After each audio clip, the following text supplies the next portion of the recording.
Hi, and welcome to this week's edition of the Respect Yourself Network. I'm Mike Isom, and thank you for tuning in. The Respect Yourself Network. What is the Respect Yourself Network? The Respect Yourself Network is an opinion show.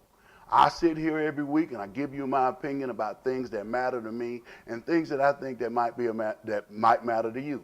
Now, again, it's an opinion show. I don't expect you to agree with everything I say. I don't expect you to understand a lot of the things I say, but I do hope that you'll listen with an open mind and an open heart and just try to tune in to some of the thought waves that I'm trying to put out there, all in an effort to try to make us be better men.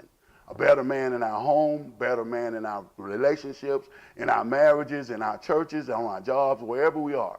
I just happen to believe that men in recent years have taken a back seat from the true leadership position that God intended when he created us on this earth.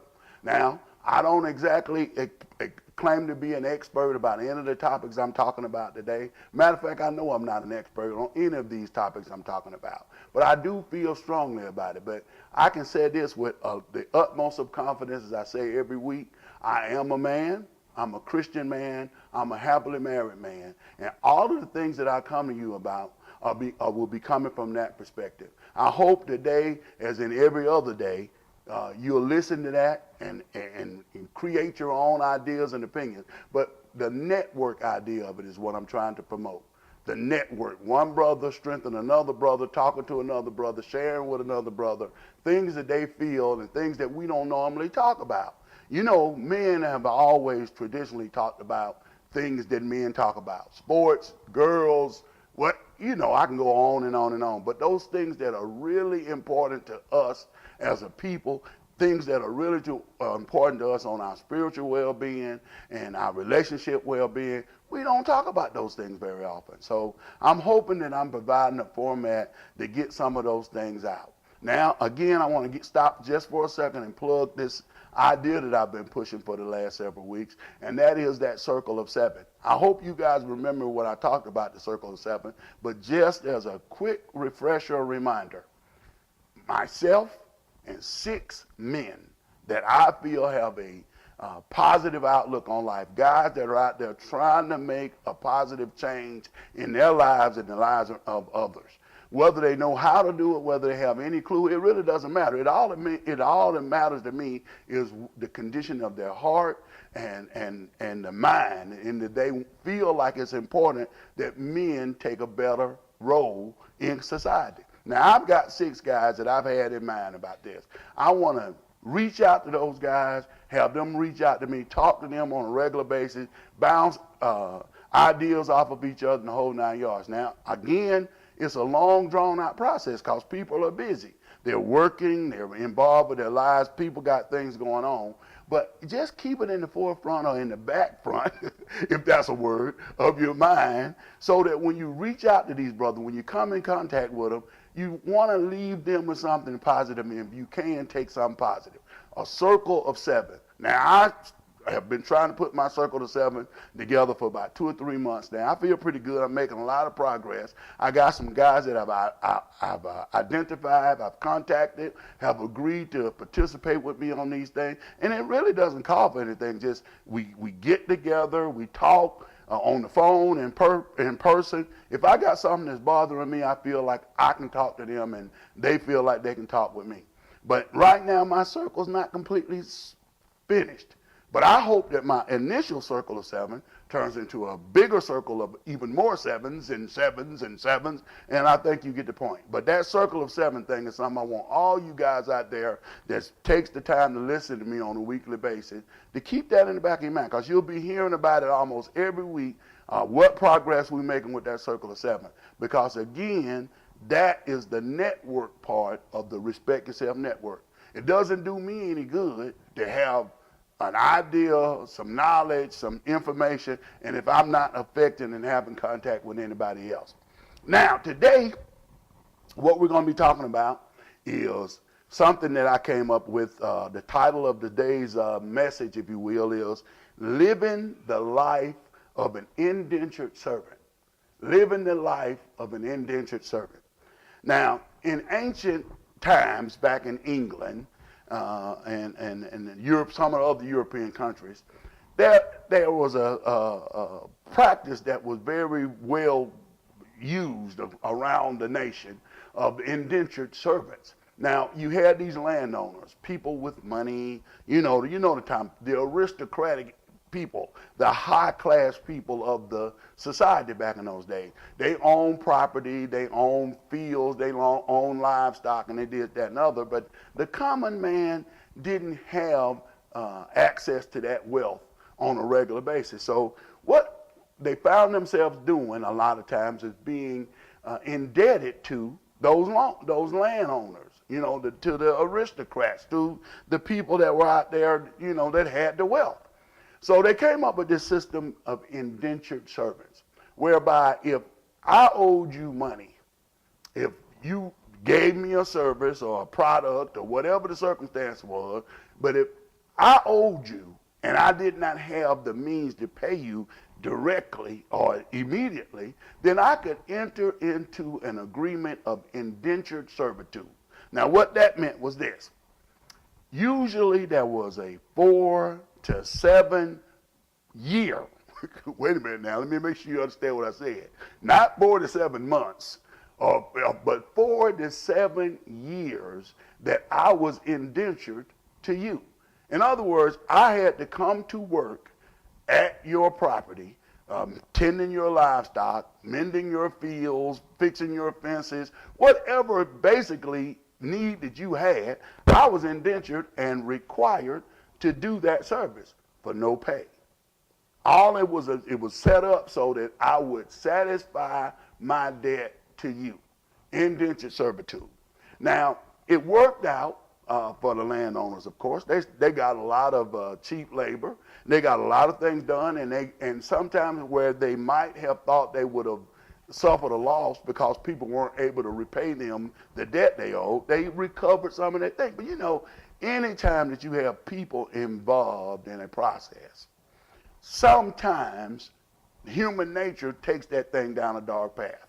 Now, this is what happened in the original setting. The indentured servants would come out and work. Now, you go to the landowner and you say, okay, I want to make sure, here's a point I want to bring in that I didn't make earlier.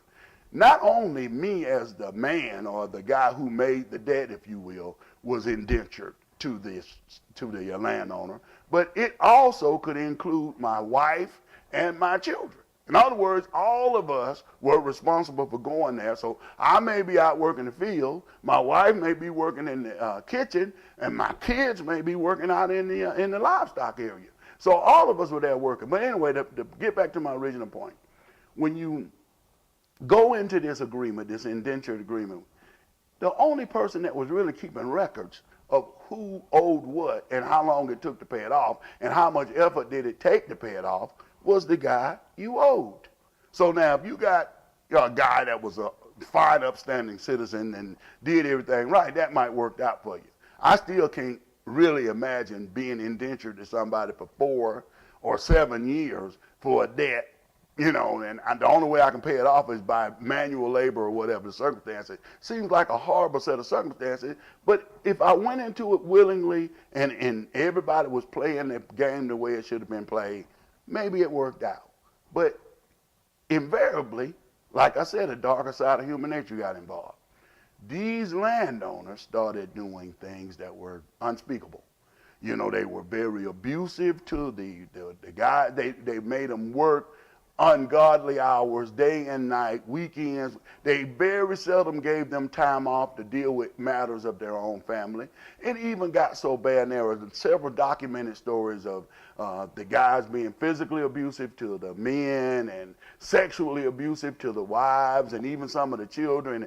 It really got out of hand, so that somewhere along the line, somebody involved in government and the ruling entity of the era at that time said, we got to do something. We got to put some stipulations in here. We got to put some restrictions on these people so that we can make sure that these people are being very well taken care of. Because we getting story after story about people saying, well, I worked for this guy for 6 years, and every year that I go to him, and say, okay, well, next year is the year I'm finished, right? He said, oh no, you've only been here 3, 4 years. There was no way of keeping up with it. There was those kind of stories coupled with the stories I was just telling you about. The thing was completely out of hand. So they came up with a system whereby the indenturer or the landowner would go to the government and say, I've got these many people working for me doing this, that, and the other. And they would come out, every once in a while and check on it. Any law or any set of rules and regulation that does not have a check or a balance, nobody to be accountable to about it or accountable for what goes on, after a while, the law was just ridiculous. Well, of course, again, I want to go back to that was in ancient times in England and other European countries, and that started. That's where the idea came. Of course, you know the story, how the settlers came over to the United States and colonized and stole the property from the Indians. That's a whole nother story. We'll talk about that another day. But they came over and established the colonies, which eventually became the United States of America. Well, some of these ideas came over with them. So let's just put that and let that lie dormant. Let's step up the times a little bit, move it forward. Now we go into slavery issues and, the black man and Caribbean people and all people, that weren't Anglo-Saxon white folk in the United States of America were subject to slavery. They were brought from other countries, came here and set up to do slave labor. Now, I want to make sure that nobody getting those signals across. There's a whole lot of difference between a slave and an indentured servant. But when they're slaves, there was no chance of getting released. There was no chance of your debt being settled because it wasn't a matter of debt. You were property. You were considered an implement to commerce. That's all slaves were. But in the indentured servants, of course, like I said, they thought they were settling a debt. But anyway, nonetheless, through the progression of time, this is not a historical show. So I'm not sitting here talking about history just for the purpose of talking about history. I'm hoping to bring all this together and make a point in just a minute. But through the progression of time, history says that slavery, quote unquote, was abolished in the South. We had a war. People argued even to this day whether or not the war was about the abolishment of slavery or was it just commerce and taxes. Who cares? That was in the past. It's important, but it doesn't really speak to what I'm talking about today. Suffice it to say, slavery ended. At the signing of the Emancipation Proclamation, it was no longer legal to own people and have them working and doing these jobs without receiving any pay. So now you got these people that have been here and involved in the slave industry as slaves for years, decades, families that were raised, children born into slavery that now have children that were born into slavery, on, and all of a sudden now slavery is abolished. You guys are free, but you don't own anything. You don't have any means of supporting yourself. Only thing you know is working for the master on his property and taking care of his thing. That's how you've gotten your sustenance. As barbaric as it was, that's how you have been accustomed to taking care of yourself. So they came up with this new and improved version of the indentured servant.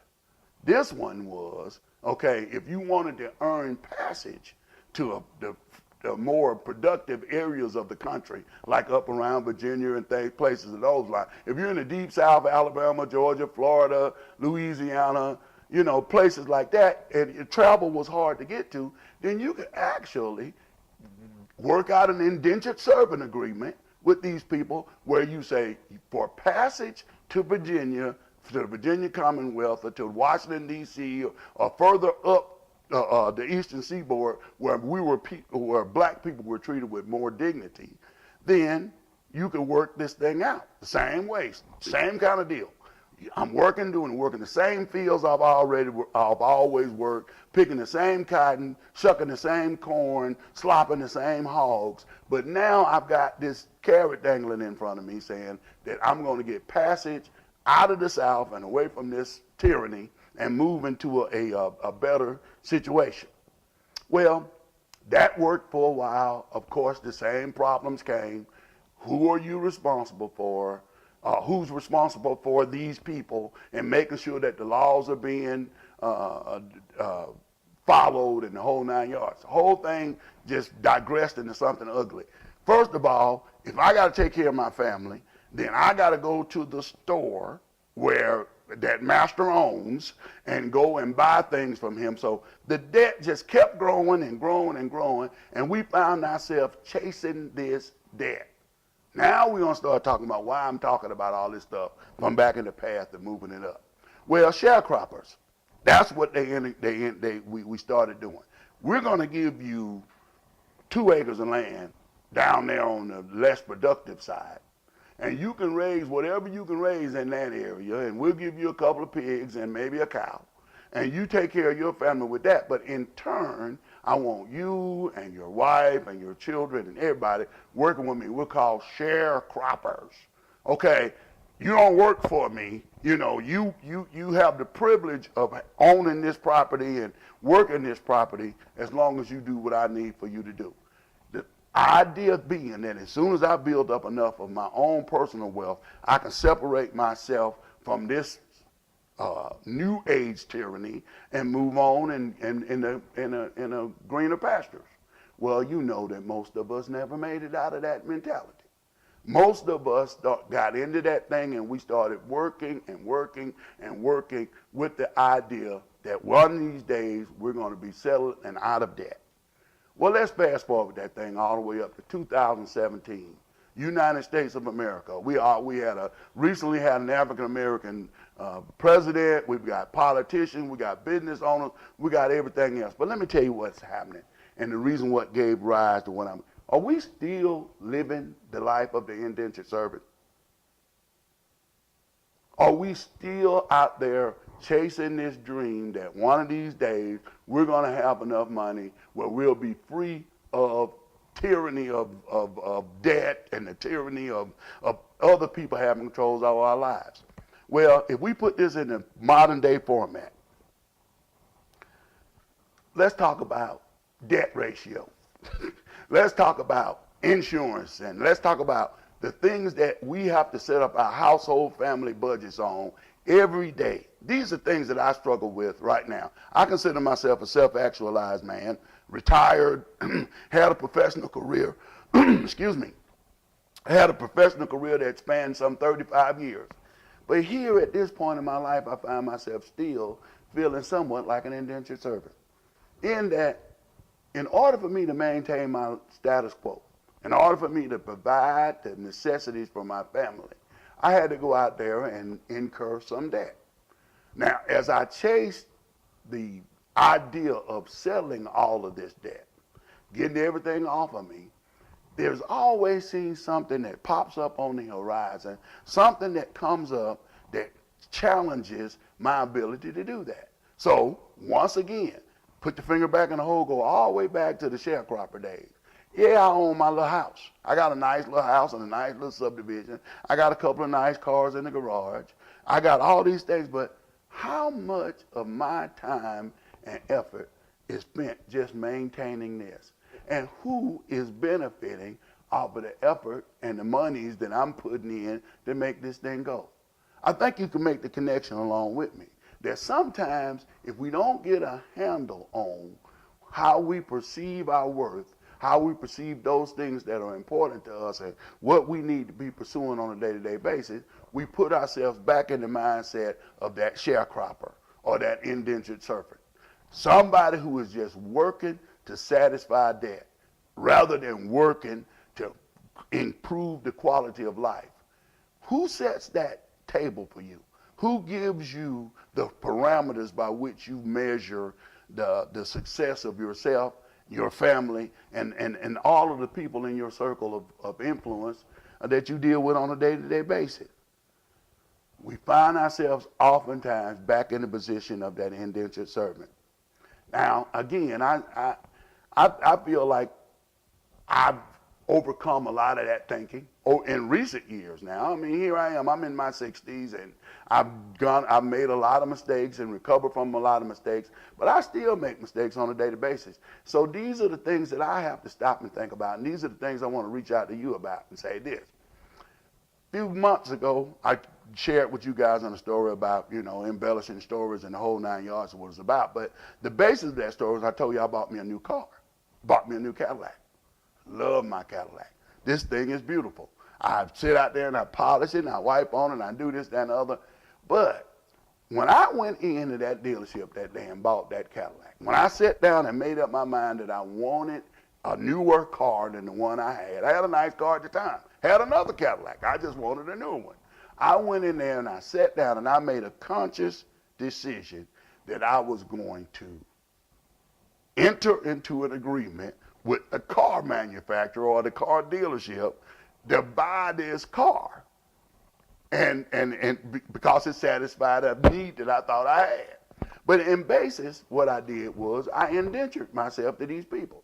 Because now, every 13th of the month, for the next 5 to 6 years, I've got to write a check, send it in, and pay for that car. Now, if I can afford to pay for that car, if I can do it without impinging on some other responsibilities that I have, what's the harm? What's the problem? But let's take the car. Then I got a car, and then I got my wife a car, and then we decided we wanted to do this and we wanted to do that. And then all of a sudden, we found ourselves in a position where we are negatively impacted by our debt ratio.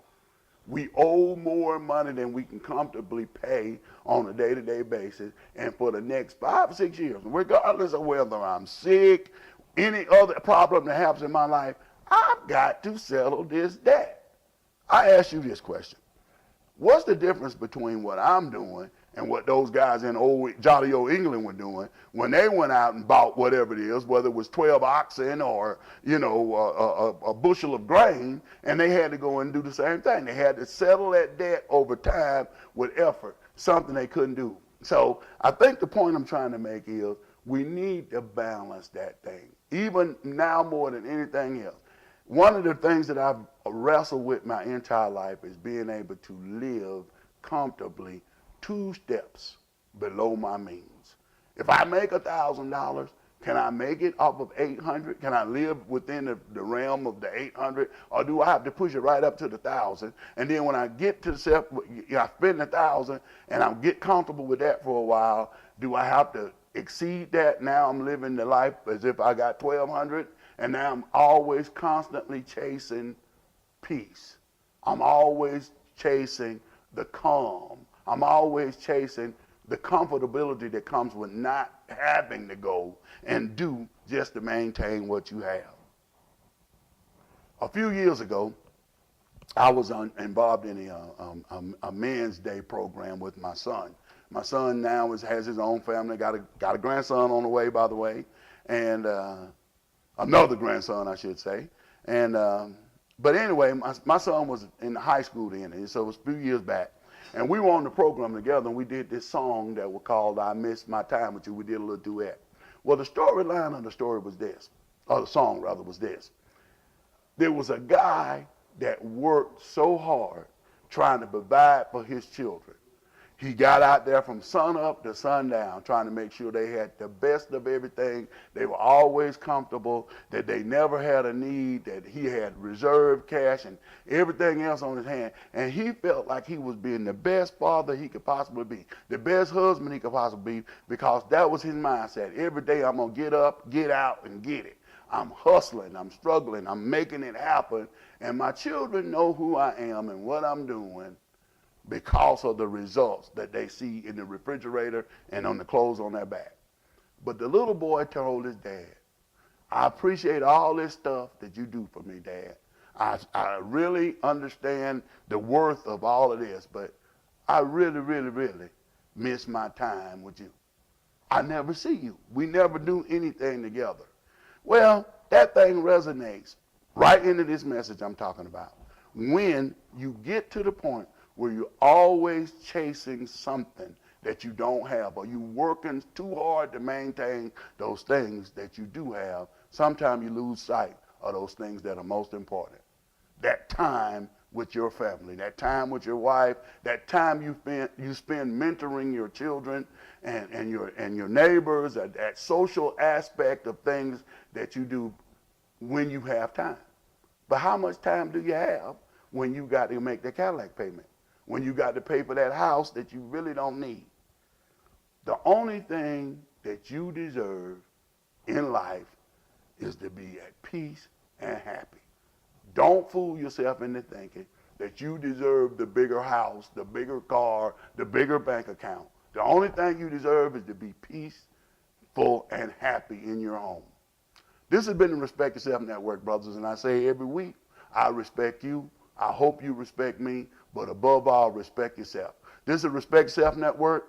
Think about that circle of 7, and we'll see you guys next week with a different topic. Thanks for tuning in.